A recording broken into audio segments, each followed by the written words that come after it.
Padre, gracias te damos por el privilegio que tenemos de podernos acercar confiadamente hasta tu trono, Señor, a través de tu precioso Hijo, el Señor Jesús. Gracias, Padre, porque Él es continuamente nuestro intercesor delante de ti, Señor. Hoy queremos contemplarle en la hermosura de su santidad. Hoy queremos contemplarle, Señor, a través de la vida de José. Hoy queremos, Señor, considerar a aquel que sufrió tal contradicción de pecadores contra sí mismos, Señor. Padre, muchas gracias, Padre, por tu palabra. Hablas a nuestras vidas a través de ella, nos edificas, nos consuelas. Señor, formas nuestro carácter. Gracias, Señor, por esa palabra maravillosa. En el nombre de tu Hijo Jesús, amén. Bien, hoy vamos a ir a considerar el final del capítulo 41 de Génesis. Y hoy vamos a considerar cómo José es exaltado. José es exaltado. Pensaba en las palabras del Señor Jesucristo cuando dijo que todo aquel que se exalta a sí mismo será humillado, y el que se humilla sería exaltado. Bien, quería hacerles una pregunta en esta mañana. ¿Cuántos de nosotros de alguna manera, desde nuestra niñez, desde nuestra juventud, de alguna manera fuimos heridos? Tal vez fuimos rechazados por algunas personas. Hoy se habla muchísimo acerca de lo que se conoce como el bullying, ¿verdad? Que en cierta manera es no solamente la burla, pero también el rechazo. Y consideraba mientras cantábamos esta canción las heridas, pensando en de qué manera nuestro amado Señor Jesucristo fue rechazado y herido.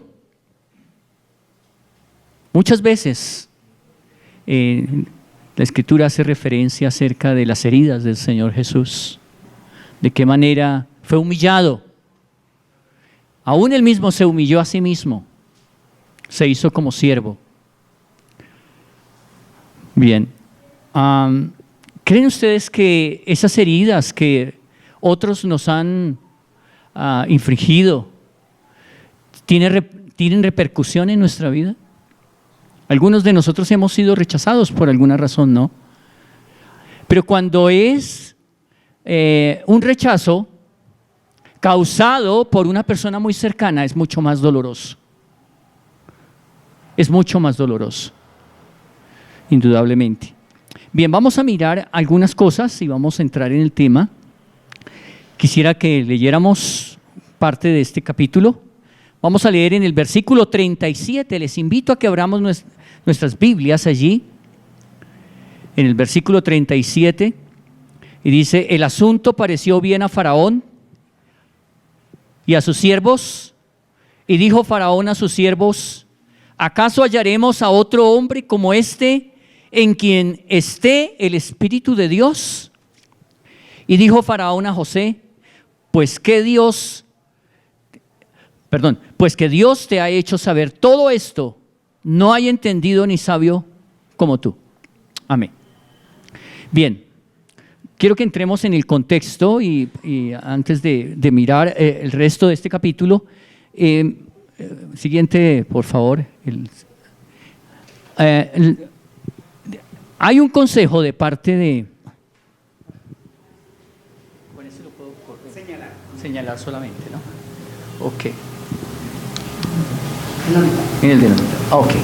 Bien, vamos a mirar, porque en los versículos anteriores a este versículo 37, que es el versículo 36, 33 al 36, hay una serie de recomendaciones después de que José interpreta el sueño que tuvo Faraón de las vacas, 7 vacas gordas y 7 vacas flacas, y luego habla de 7 espigas muy frondosas, hermosas, de mucho fruto, y luego habla de 7 espigas totalmente marchitas, acabadas, ¿cierto? Y cómo las 7 vacas flacas se comen las 7 vacas gordas, y las 7 espigas sin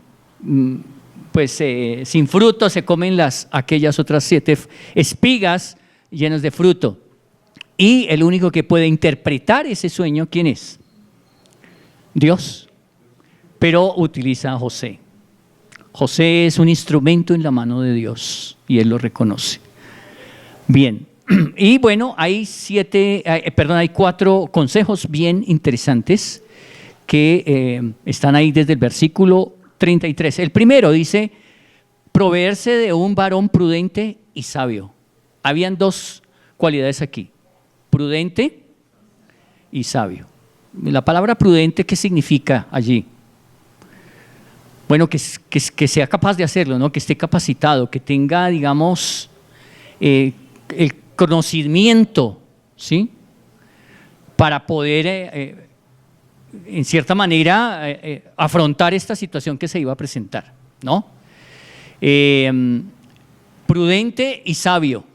Y que administrara la producción de alimentos de trigo. Ahí está en el versículo 33, dice, por tanto, provéase ahora Faraón de un varón prudente y sabio. 2 cualidades importantes. Y póngalo sobre la tierra de Egipto. ¿Cuál era la función de este varón prudente y sabio? Pues administrar los recursos durante esos 7 años de abundancia. Bien, esa era la primera cosa que se debía hacer. Segundo, crear un grupo de inspectores sobre el país. Ahí habla de gobernadores. Dice, haga esto Faraón y ponga gobernadores, verso 34, sobre el país y quintee la tierra de Egipto en los 7 años de la abundancia. ¿Qué significa esto?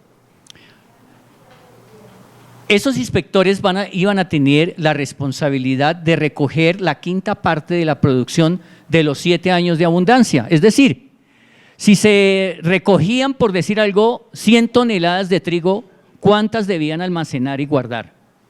¿Cuál sería la 5ª parte? 20, ¿cierto? Bien, esa era la función.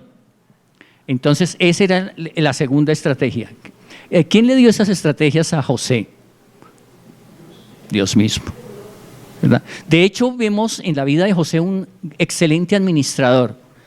En el lugar donde él lo colocaban, fructificaba esa casa, ¿no? Potifar fue testigo de ello, ¿no? Él se dio cuenta que su casa era una casa que comenzó a fructificar, ¿cierto? Y él lo reconoce. Y luego cuando él estuvo en la cárcel, ¿verdad? El Señor permitió que él fuera administrador en aquel lugar, en un momento difícil, ¿no? Privado de su libertad, pero tenía una gran responsabilidad. Bien, ahora, la tercera cosa que se debía hacer era que se generara un sistema de almacenamiento, unas bodegas de almacenamiento por todo el país. Ahí lo dice más adelante y dice, verso 35, y junten toda la provisión de estos buenos años que vienen y recojan el trigo bajo la mano de Faraón para mantenimiento de las ciudades y guárdenlo. Entonces era necesario un lugar de almacenamiento. ¿Por qué razón? Porque pues no podían simplemente desperdiciar las cosechas, dejarlas al aire libre, era necesario dejarlas bien almacenadas.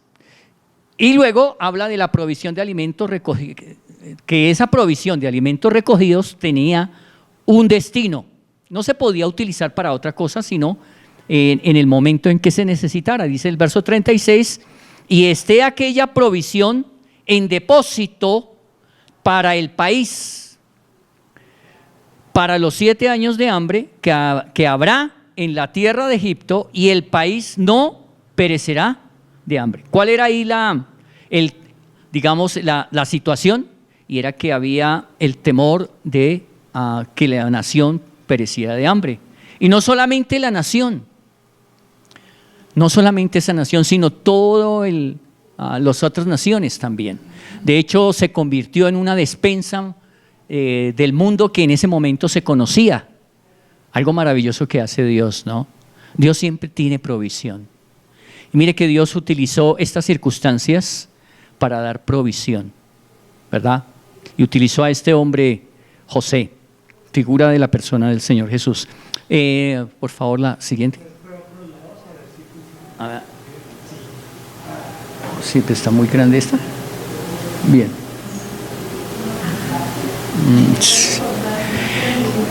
¿Cómo? No se puede achicar, no.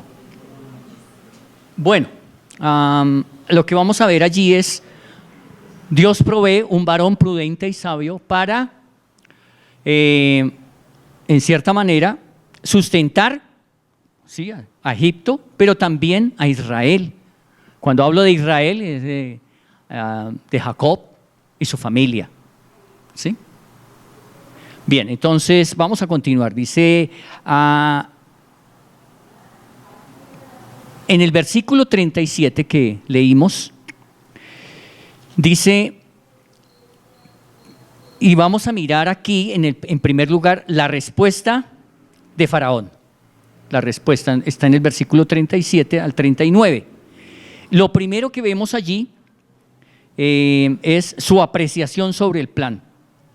Su apreciación sobre el plan que es en ese momento entregado por José. Las 4 cosas que debían hacer. Dice, el asunto pareció bien a Faraón y a sus siervos.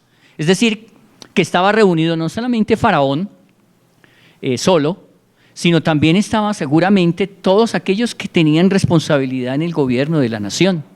Y el plan, el asunto pareció muy bien a Faraón, es decir, hubo allí una apreciación, dijeron, perfecto, lo tiene claro. Después de que ellos sabían qué era lo que iba a venir, que iban a venir 7 años de abundancia, pero después de esos 7 años de abundancia, 7 años de escasez. Bien, versículo 38 nos habla de su declaración de reconocimiento. Y qué hermosa declaración, hermanos. Miren esa declaración, dice, y dijo Faraón a sus siervos, ¿acaso hallaremos a otro hombre como este? Un hombre que fue rechazado por su familia, muchacho siendo joven, rechazado por sus hermanos, ¿verdad? Siendo él el amado de su padre, desprendido de su casa, desprendido del amor paterno que tenía al lado de su padre Jacob, y luego echado en un pozo, en una cisterna, escuchando de sus hermanos el plan para matarle, ¿verdad? Y luego, en cierta manera, bueno, a través de la intervención de Rubén, que dijo, no vamos a matar a nuestro hermano, no nos vamos a manchar de sangre, ¿sí? Luego por Judá, que quiso de alguna manera ayudarle, y le surgió la idea, ¿no? Vendámoslo a esta caravana de los descendientes de Esaú, de Ismael, no Esaú, no, Ismael, y venderle y llevarle como esclavo y luego ser vendido, ¿verdad? Vemos a un hombre descendiendo a un pozo, luego descendiendo a Egipto, convirtiéndose en un esclavo, ¿sí? Y luego en su vida allí, como esclavo en la casa de Potifar, luego será acusado falsamente por la mujer de Potifar, y ahora descender a un lugar como un calabozo, una cárcel, ¿sí? Le vemos allí, ¿verdad? Pero en medio de todo esto, un hombre que fue reconocido luego. ¿Hallaremos a otro hombre como este? Dice, en quien esté el Espíritu de Dios. Hay 2 cosas importantes aquí, ¿no? Y es que él reconoce que este hombre, que no hay otro, allí, por lo menos en Egipto, no hay otro igual a él. ¿Hallaremos otro como este? En ninguna manera. Pero, ¿sabe por qué lo dice? Porque hay algo en la declaración de Faraón que es trascendental, y es que en él estaba ¿qué? El Espíritu de Dios. Mire que en otras partes, y por lo menos lo dice también Esteban, antes de ser martirizado, dice que Dios estaba con él. Y aquí en Génesis hemos visto que se dice acerca de él que Dios estaba con él, Dios estaba con José. Pero aquí lo que este hombre reconoce, no solamente que Dios estaba con José, sino que el Espíritu de Dios estaba en José, estaba en él. Algo maravilloso es saber eso, ¿no? Porque es bueno estar con Dios, indudablemente. Esta mañana hablábamos acerca de qué manera la presencia de Dios se hacía manifiesta a través de la Shekinah, la presencia de Dios allí en el tabernáculo. Y ellos sabían que la presencia de ellos estaba con ellos, ¿cierto? Pero ahora nosotros tenemos no solamente la gracia de saber que Dios está con nosotros, pero también a través de su Espíritu Santo, Dios está en nosotros y por la obra del Señor Jesucristo. Eso es algo hermoso. El reconocimiento que hace Faraón acerca de este hombre José. ¿Saben qué significa el nombre de José? Dios añade. Dios añade. O sea, Dios da, Dios brinda, Dios, además de lo que tenemos, Dios está dispuesto a dar más, ¿no? Ese fue el nombre que colocó Raquel, le colocó a su hijo cuando nació. Dios añade. Bien, y también, vamos al siguiente, por favor. Vamos a mirar, esta fue la respuesta de Faraón, su apreciación sobre el plan. Ya hemos visto también su declaración de reconocimiento. Pero en segundo lugar, ya pasando... en el versículo 39, perdóneme, dice, y dijo Faraón a José, mire lo que él le dice a José, pues que Dios te ha hecho saber todo esto. Esto es algo que él llega a esa conclusión, ¿no? Dios mismo te ha dado ese conocimiento, te ha dado el privilegio de que conozcas esto, ¿sí? Y no hay entendido ni sabio como tú. No hay entendido ni sabio como tú. ¿Sabes por qué no hay uno? Porque tú tienes a Dios y ninguno lo tiene más, ¿verdad? Y por eso ese es el reconocimiento que este hombre hace. Ahora sí, en la segunda, ya, este sí lo puedo pasar aquí, ¿no? Bueno, ya, dice la autoridad delegada a José, y lo vamos a encontrar allí desde el verso 40 al 45. Qué hermoso ver aquí, ¿no? Que Faraón mismo, ¿quién es el que le da la autoridad a él? En este momento, aquí, según Faraón. ¿Sabe por qué? Porque Faraón era el rey. Y era el que daba la autoridad o quitaba la autoridad. Y es Faraón quien da la autoridad a José. Y mire lo que dice, tú estarás sobre mi casa. ¿Sí? Tú estarás sobre mi casa y por tu palabra se gobernará todo mi pueblo. Esto es un privilegio enorme. Mire lo que le está diciendo, ¿no? Tú estarás sobre mi casa. Y cuando habla de su casa, no es solamente hablando de su pueblo, sino de su propia casa, de su gobierno. En cierta manera, José se convirtió en el ministro de gobierno de aquel país.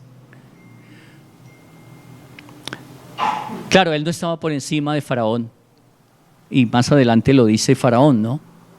Pero en cierta manera era el segundo después de Faraón. Dice, tú estarás sobre mi casa y por tu palabra se gobernará todo mi pueblo y solamente en el trono seré yo mayor que tú. Es decir, cuando esto pasa y hace esta manifestación, esta declaración el rey, ustedes se pueden imaginar lo que estuvieron pensando aquellos que seguramente estuvieron involucrados, lo metieron a la cárcel, lo acusaron, ¿verdad? Muchos de ellos dijeron, ¿y ahora qué? ¿Ahora qué? Alguno podría pensar, este hombre viene con resentimiento y aquí nos puede figurar hasta la propia vida, ¿no? ¿Verdad que muchos anhelan llegar al poder y desde el poder vengarse de sus enemigos? Dios dice, mía es la venganza, yo daré el precio. Y en la condición humana, seguramente nos hemos sentido ofendidos alguna vez. y quisiéramos reaccionar y tomar venganza de algo de lo cual nos hicieron, ¿cierto? Vengarnos. Así como le dijo el ganso a la gansa, ¿no? Venganza. Sí, es cierto. Está dentro de la naturaleza pecaminosa, caída nuestra, el tratar de cobrar por nuestras propias fuerzas venganza, ¿no? El Señor lo dice, ¿no? Mía es la venganza, yo daré el pago. Y por allá en Romanos también, capítulo 12, si no estoy mal, Pablo habla de que la venganza, que no debemos vengarnos. No debemos vengarnos. Este hombre, José, este varón de Dios, cuando vemos su obrar, cuando Faraón hace esta declaración, ¿no? Tú estarás sobre mi casa y por tu palabra, todo lo que tú digas, de esa manera se gobernará mi pueblo. Y dice más adelante en el verso 41, dijo además Faraón a José, he aquí yo te he puesto sobre toda la tierra de Egipto. Es decir que este hombre recibió, o sea José, este varón de Dios recibió toda la autoridad sobre, vuelvo y digo, toda la nación de Egipto. Tenía todo bajo su control. Verso 42, entonces algo que vemos allí, dentro de esa autoridad delegada, es que no solamente estaría sobre la casa de Faraón y que tendría toda la gobernabilidad del pueblo de Egipto, pero también habla aquí, verso 42, hace algo significativo Faraón y dice, entonces Faraón quitó su anillo de su mano y lo puso en la mano de José. Quitó el anillo, ¿saben por qué? ¿Para qué sería el anillo? ¿Qué piensan? Algunos dirán sería algo de compromiso o alguna cosa, ¿no? Porque hoy en día, ¿no? Sí. Hace poco extravié mi argolla de matrimonio. La extravié, no sé, se me perdió. Y entonces mi esposa, ella dijo, se quitó su anillo y me dijo, aquí te doy mi anillo, ¿no? Se quitó su anillo y me lo dio. Pero, ¿sabe qué era la importancia del anillo? El anillo era el sello. El rey sellaba todas sus leyes y todas las cosas eran selladas, ¿no? Era como la firma en aquel tiempo, pues seguramente no existía papermate ni ninguna forma de escribirlo, de tal manera que todas las cartas y todos los decretos que salían debían ser firmados con el anillo del rey. Y esto habla imagínense, es como entregarle la chequera a alguien, ¿no? Bueno, aquí le entrego absolutamente todas las decisiones, están bajo su concepto. Lo que usted considere necesario, hágalo.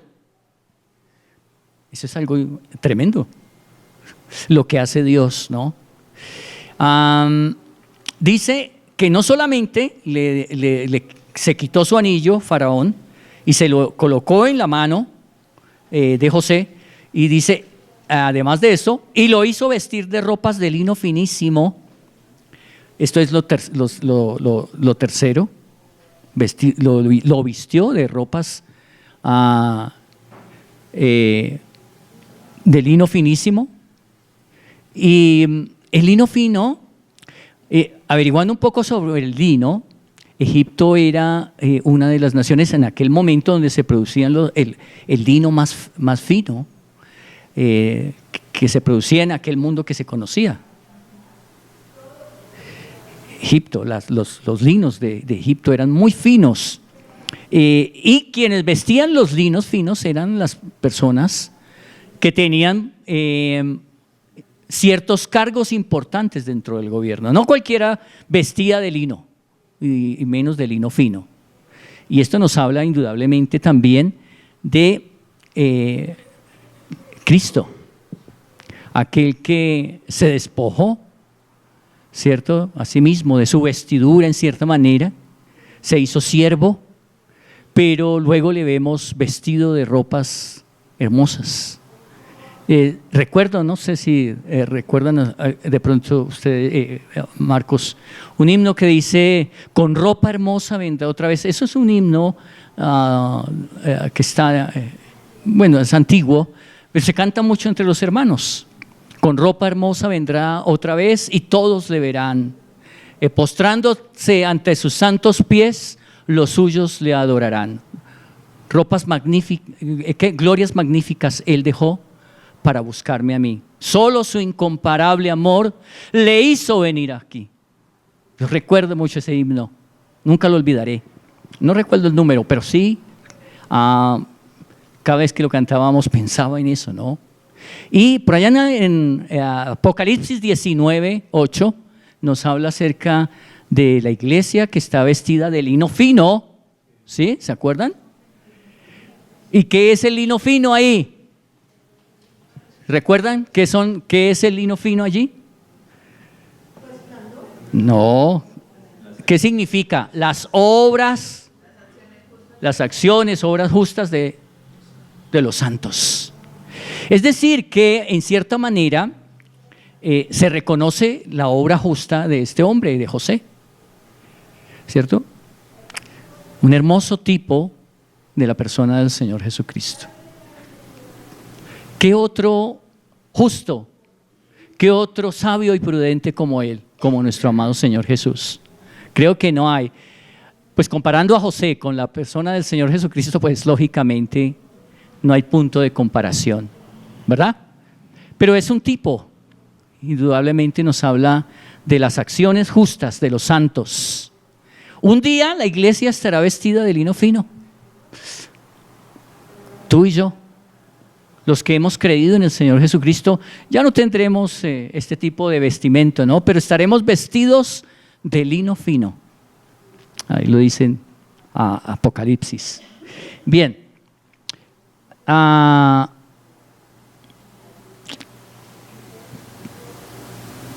Dice también más adelante, entonces Faraón, y dice, puso, además de eso, del lino fino, y puso un collar de oro en su cuello. Un collar de oro. Saben ustedes que era muy típico en aquel momento que aquellos que eran de la realeza, que tenían altos cargos políticos, por decirlo así, tenían un collar de oro. Y aquí habla de no cualquier oro, ¿no? Seguramente era un oro muy, muy fino, un oro de altos quilates. Y puso un collar de oro en su cuello.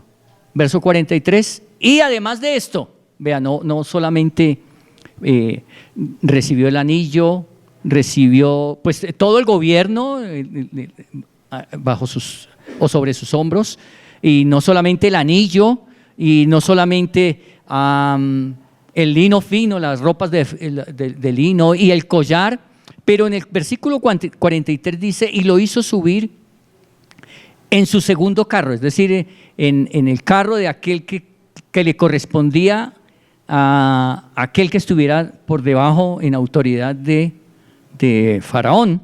Y dice, y le hizo subir en su segundo carro, y pregonaron delante de él, doblad la rodilla. Y lo puso sobre toda la tierra de Egipto. Doblad su rodilla. ¿Sabía qué significaba eso? Significaba que bajo su autoridad, todo aquel imperio o toda aquella nación tenía que estar sometida a él. No había otro, aparte de Faraón, que tuviera ese privilegio. Y eso me hace pensar mucho que lo que dice la Escritura, que toda rodilla se doblegará ante el Señor Jesús. Toda rodilla. Y no solamente los que están en el cielo, sino ¿dónde más? En la tierra y debajo de la tierra, ¿cierto? No solo, los ángeles, cuando habla del cielo, se doblará toda rodilla, excepto ¿cuál rodilla no se doblará en el cielo? La del Padre, ¿cierto? Pero toda rodilla se doblegará, y claro, su iglesia, que estará en la presencia del Señor, se doblegará. Pero en la tierra aquellos que rechazaron tendrán que doblegarse un día bajo el reinado de Cristo, bajo la soberanía de Cristo. Eso nos habla del tiempo del milenio, cuando Él venga a reinar durante 1000 años. ¿Ustedes se pueden imaginar ese reino del Señor Jesucristo? Pero también debajo de la tierra, un día tendrán que doblegar su rodilla. ¿Quiénes?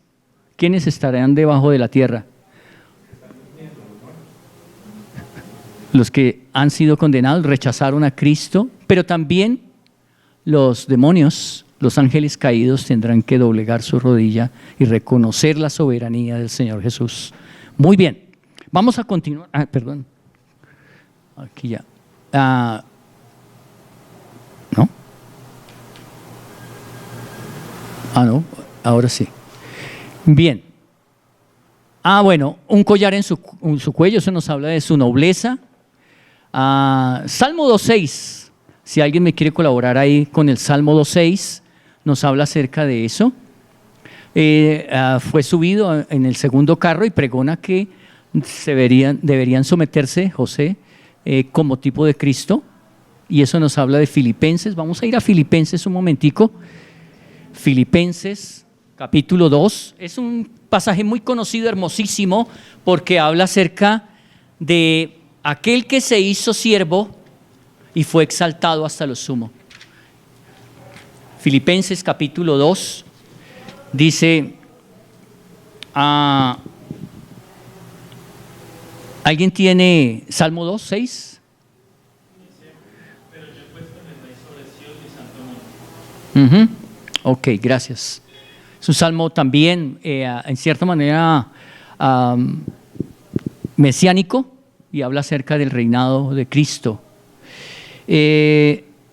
Filipenses 2, vamos a mirar, verso 10, dice, para que en el nombre de Jesús se doble toda rodilla de los que están en los cielos y en la tierra y debajo de la tierra, y toda lengua confiese que Jesucristo es el Señor, para gloria del Padre.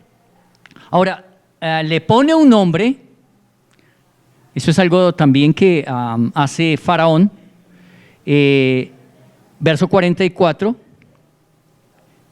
y dice, y dijo Faraón a José, yo soy Faraón, y sin ti ninguno alzará su mano ni su pie en toda la tierra de Egipto. Verso 45 dice, y llamó Faraón el nombre de José Safnat Panea, y le dio por mujer a Asenat, hija de Potífera, sacerdote de On, y salió José por toda la tierra de Egipto. No solamente entonces, como vemos allí, le da aquel collar y el carruaje, pero también coloca un nuevo nombre, Safnat Panea. Bueno, hay bastantes conceptos acerca de lo que significa Safnat Panea. Algunos declaran, y bueno, podría ser que su nombre en el idioma que se hablaba en Egipto, traducía como el sustentador de vida.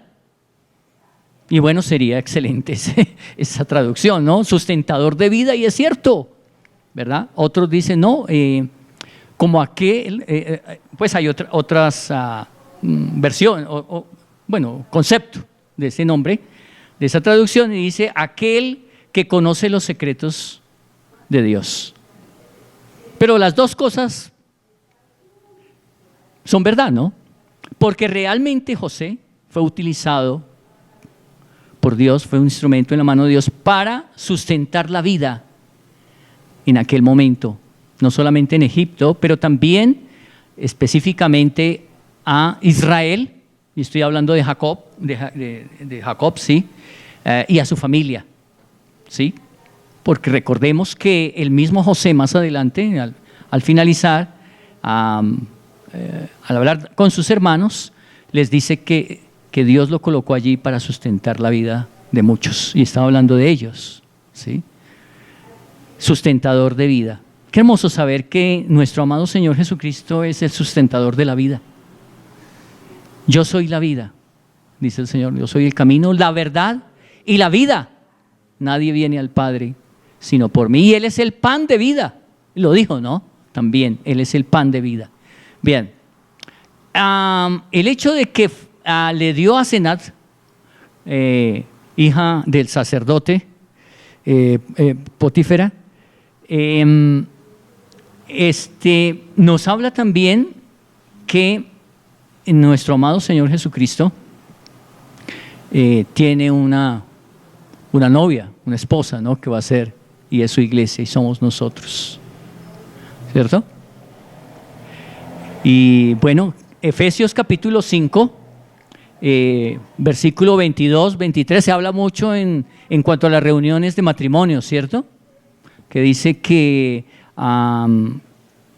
hablando de que el marido debe estar dispuesto a entregar su vida por su esposa. Dice entonces en verso 22, las casadas estén sujetas a sus propios maridos como al Señor, porque el marido es cabeza de la mujer, así como Cristo es cabeza de la iglesia, la cual es su cuerpo y Él es su Salvador. Así que, ¿quién le dio una esposa al Señor Jesús? El Padre. Y nos dio el privilegio de ser la esposa de Cristo, ¿no? La iglesia, la esposa de Cristo. Y debemos por esa razón estar sujetos a Él. Entonces, en el caso de José, fue Faraón. Interesante, ¿no? Faraón fue el que le dijo, te casarás con ella. No fue que él la escogió y dijo, ay, déjeme escoger otra o no. No, fue Faraón quien le dio esposa. Y asimismo el padre, ¿no? Bien, vamos al siguiente. La labor de José. Desde el versículo 47 al 53 encontramos entonces la labor de José. Y lo primero que encontramos ahí durante los 7 años de abundancia, ¿cuál iba a ser esa labor que él iba a cumplir?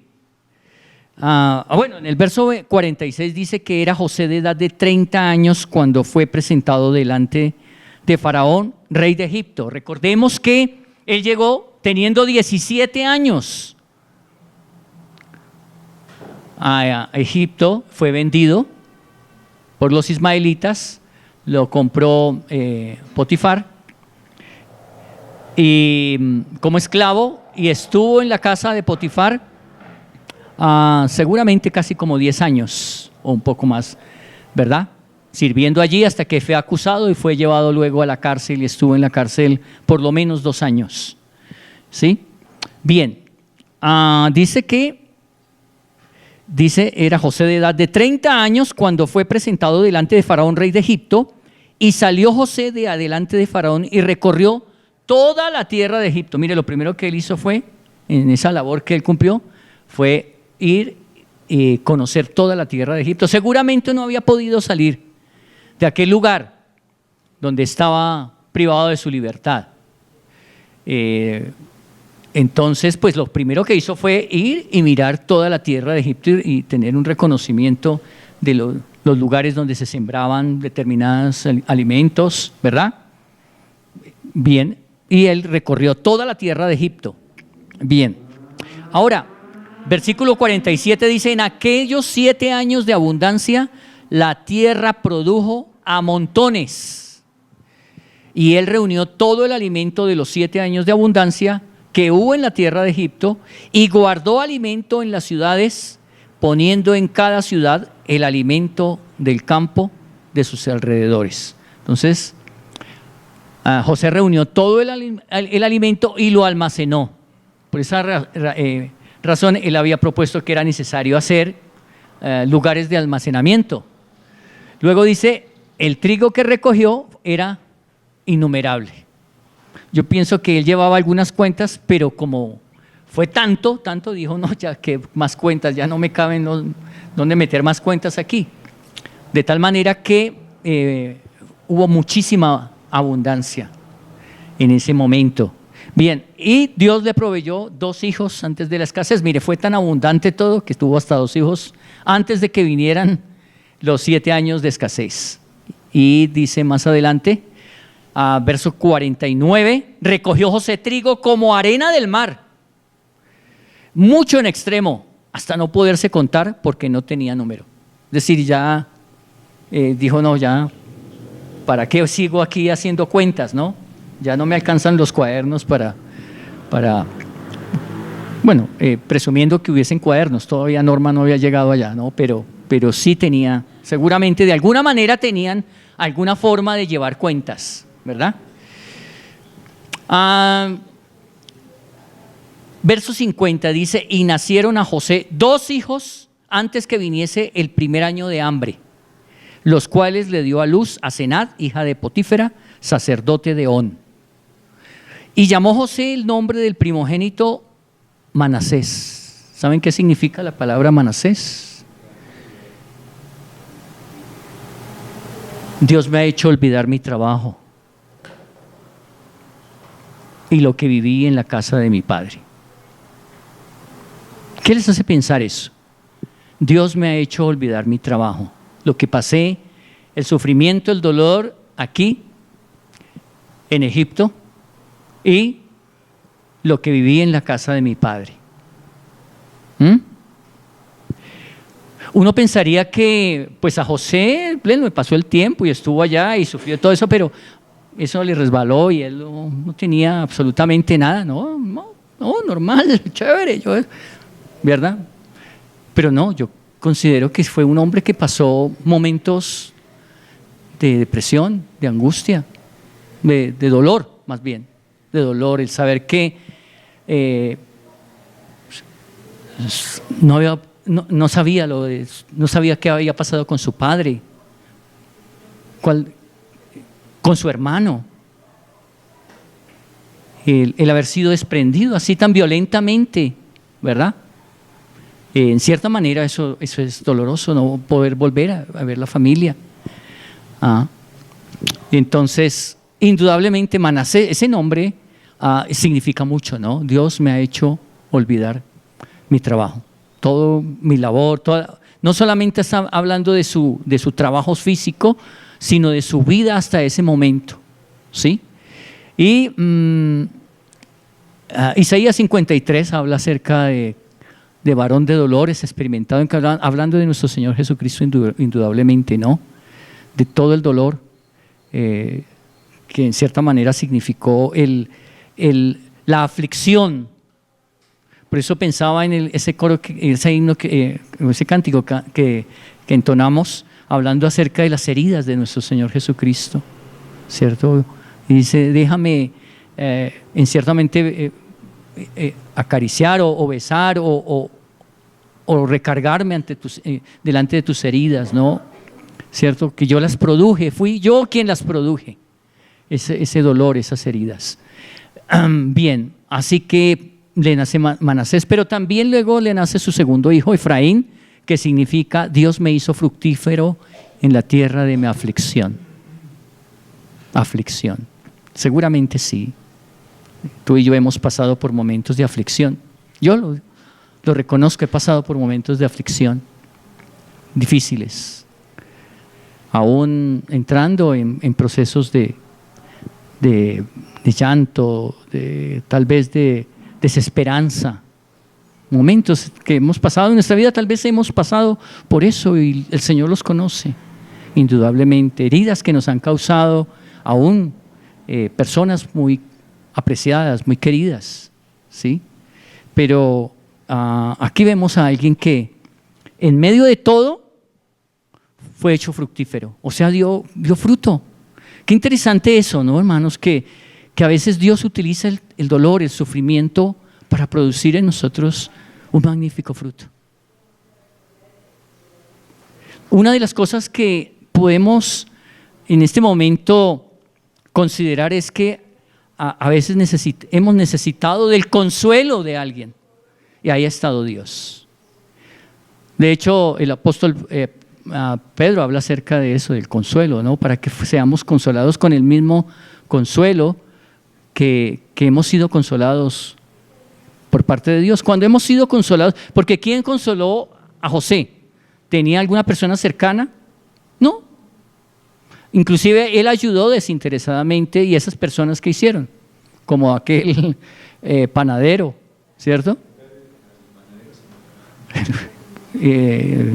Bueno, el panadero no, el copero, el panadero, el copero, porque a ambos les dijo, ¿no? El uno pues murió, y el copero, cuando a José le dijo, mire, cuando estés delante de Faraón, háblele, ¿no?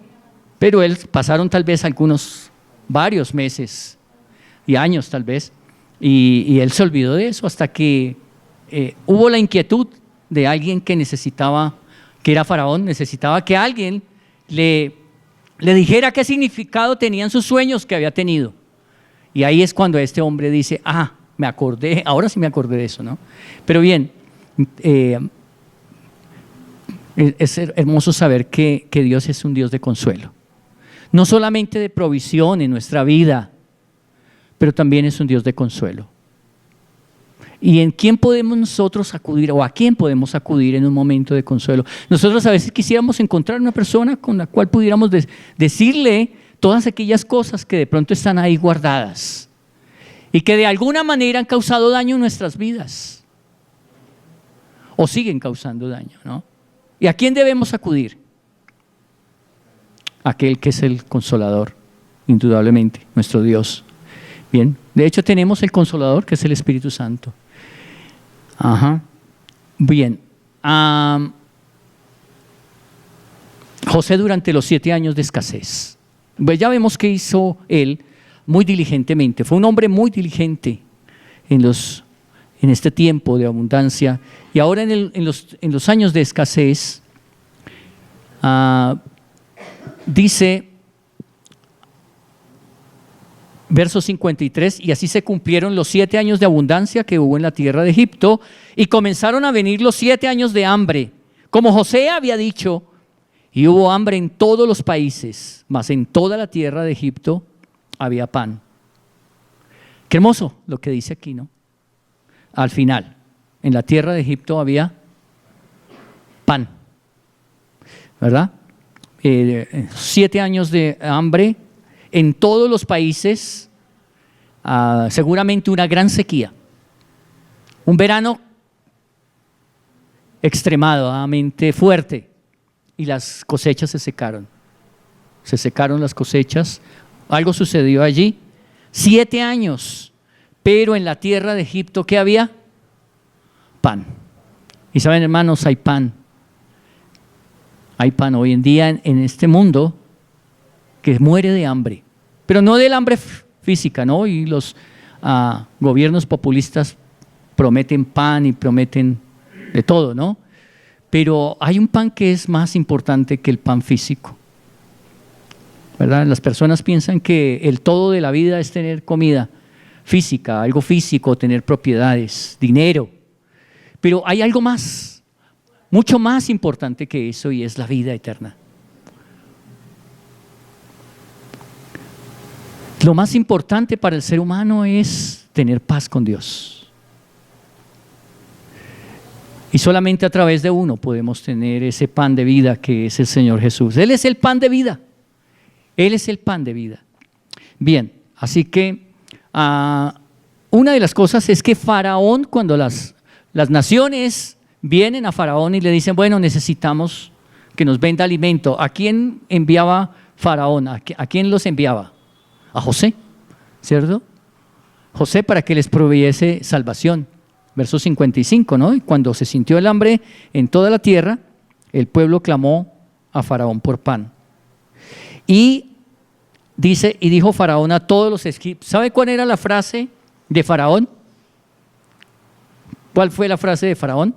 No sé si ustedes las han escuchado. Id a José y haced todo lo que él os dijere.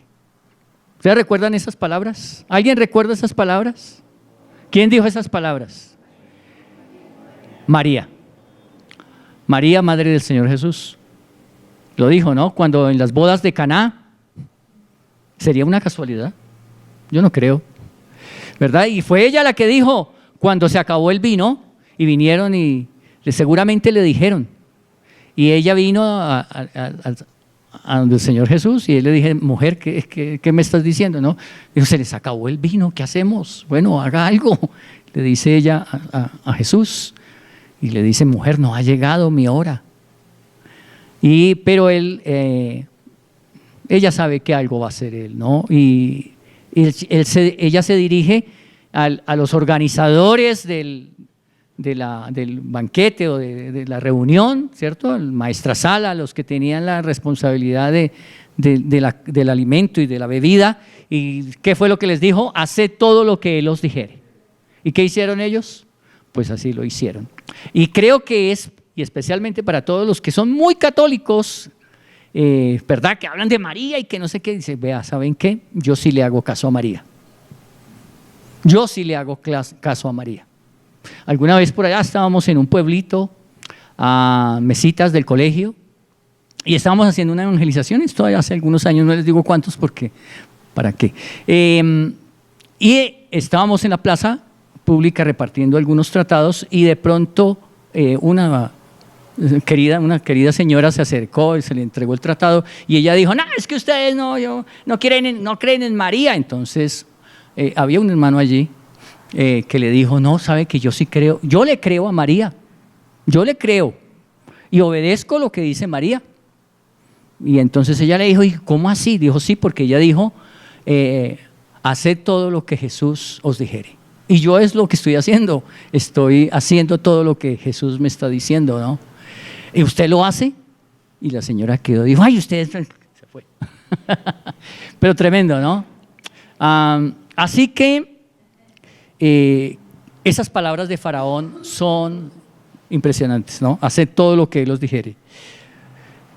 Y el hambre, dice verso 56, y el hambre estaba por toda la extensión del país. Entonces abrió José todo granero donde había y vendía a los egipcios, porque había crecido el hambre en la tierra de Egipto. Una de las cosas que hizo José fue abrir todos los graneros. Él había podido decir, no me abran aquí, solo administro yo solo y no pueden venderle a nadie sin mi consentimiento, ¿cierto? El que no esté inscrito ahí no recibe comida. No, de ninguna manera. Él abrió todos los graneros y dio la autorización para que se vendiera el alimento. Para eso era, para sustentar. ¿Sí? Hoy el granero de Dios está abierto a través del Señor Jesucristo, el pan de vida, para todas las naciones. Y tenemos esa grande responsabilidad de llevar a otros para que conozcan acerca del pan de vida, el alimento maravilloso. Entonces José abrió los graneros de la provisión y les vendió alimento para suplir toda la necesidad. Y de otras naciones venían a comprar el alimento, dice versículo 57, y de toda la tierra venían a Egipto para comprar de José, porque por toda la tierra había crecido el hambre. ¿Qué había crecido en toda la tierra? Hermanos, yo pensaba, ¿cómo ha crecido el hambre? Pero no el hambre física. La FAO, que es la organización encargada de lo que es la alimentación y todo esto a nivel mundial y todo eso, coloca sus informes anuales de países que están pasando por el hambre y cuántas personas han muerto de hambre, porque hay personas que mueren de hambre. Pero muchas personas mueren de hambre. ¿Sí? Indudablemente. Y yo pensaba, ¿cuántos están muriendo de hambre espiritual? Millones, y cada día peor. Y ahora, cuando se prohíbe en las escuelas, se prohíbe ahora en las plazas públicas hablar del Evangelio. ¿Qué responsabilidad tenemos, hermanos, de llevar el Evangelio a todas las personas? No simplemente nosotros, pensaba en una figura que habla el libro que recibimos, que mientras que José estaba sediento y hambriento y había sido echado allí en aquel pozo, sus hermanos estaban comiendo pan, ¿cierto? Y bebiendo jocosamente, ¿cierto? Es algo tremendo, ¿no? Y yo creo que como iglesia tenemos que pensar en eso, que hay muchos que están allí sufriendo de hambre y de sed espiritual y muriendo, mientras nosotros estamos aprovechando el pan de vida. Y es necesario que nosotros también seamos proveedores para otros y abramos nuestros graneros y salgamos y llevemos el Evangelio. Creo que es importantísimo eso, porque la iglesia hoy en día, y no hablo de Orquídeas, hablo en general, se ha vuelto simplemente un lugar de 4 paredes donde se reúnen, pero que no lleva el evangelio. Y algunos que crecen mucho, pero llevan otro tipo de pan, otro tipo de evangelio diferente. ¿Sí? No es un evangelio que realmente es el evangelio de Cristo. Es un evangelio hoy diferente a otros falsos evangelios. Así que tenemos esa gran responsabilidad. Hermanos, que podamos en esta mañana considerar que el precio que pagó el Señor Jesucristo en la cruz del Calvario por toda la humanidad requiere de un compromiso nuestro también, en el sentido de llevar a otros, de dar a conocer a otros acerca de ese amor maravilloso. Es el que ellos entiendan que Dios ha provisto un varón sabio, prudente, santo, que pronto vendrá. Vamos a orar. Le voy a pedir el favor a mi hermano Wilber que nos dirija en una palabra de oración. Padre, gracias por tu palabra, Señor, porque cuando escuchamos esta historia de José, del mundo, Señor, en hambre, nos acordamos que inclusive no tuvimos que ir hasta Egipto, sino que tú llegaste a nuestras vidas, Señor, y nos diste el pan de vida. Ayúdanos, como decía don Mauricio, a no ser desagradecidos, a no ser indolentes, Señor, ante la necesidad de que otros no mueran de hambre espiritual, que te conozcan y tengan vida, Señor. Gracias por tu palabra y porque todo esto nos enseña lo que Jesús vino a hacer por nosotros, y a Él sea la gloria, en su nombre, amén. Amén.